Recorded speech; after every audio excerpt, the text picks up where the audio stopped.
Yeah, we've had an extremely busy year. We started off with 2 major additions at Berrien and Sunhaven 1. We then had a brand new sub at Leslie Road. We then doubled the capacity at Orchard View, added another transformer, circuit switcher and metal clad there. And then at Benton City, we have completely gutted that sub to the ground and rebuilt it, and it should be ready here in a week or 2. I'd actually start off with the challenges because the severe winter event that we had really increased our costs. The power market volatility that we saw in February and March was extremely challenging. But yeah, there were a lot of good things that came out of 2019.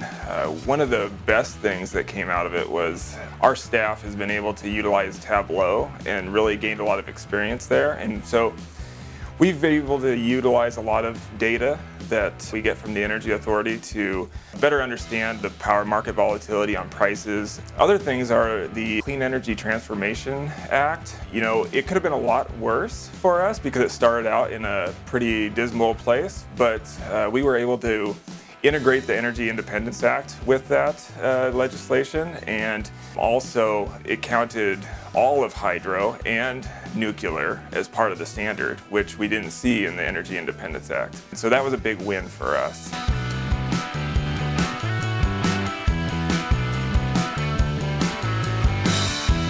In 2019, one of our accomplishments was we did a rate increase. Now that may not sound like an accomplishment because we had to have a rate increase, but it was only a 2.9% increase, and it was 2 full years before we had to do a rate increase. And even with the 2.9%, we remained in the lower third of comparable utilities.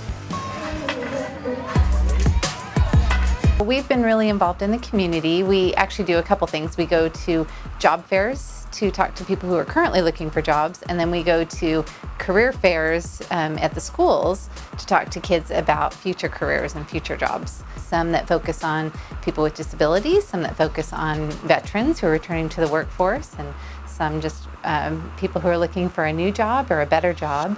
And then we've been to a lot of career fairs, all the Kennewick High Schools, Prosser High School, Tri-Tech.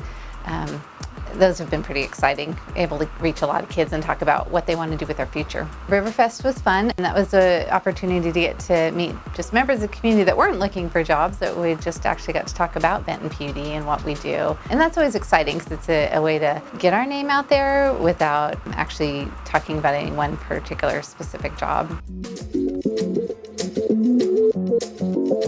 For 2019, there's been a number of successes for the IT and Broadband department.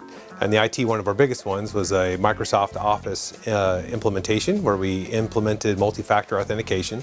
So we also completed a major migration of our AMI platform software that was located on premises, and we actually moved it to Boise, to our data center where our vendor is located. We've also completed our full infrastructure for our data analytics project that we have going on here, where now we can integrate all of our systems together, pull data from different systems, and then do advanced data mining and analytics on that data to make better decision making.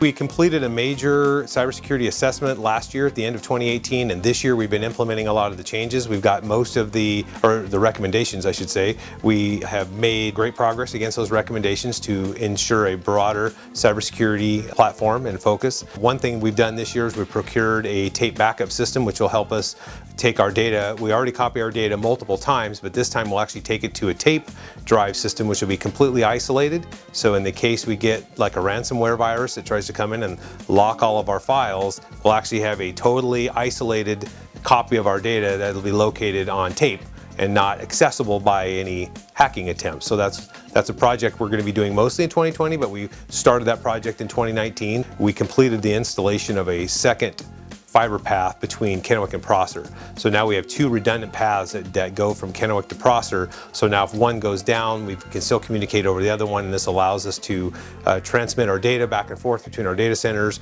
We send those critical backups from one location to the other and get access to them in the event that we have a problem on the system.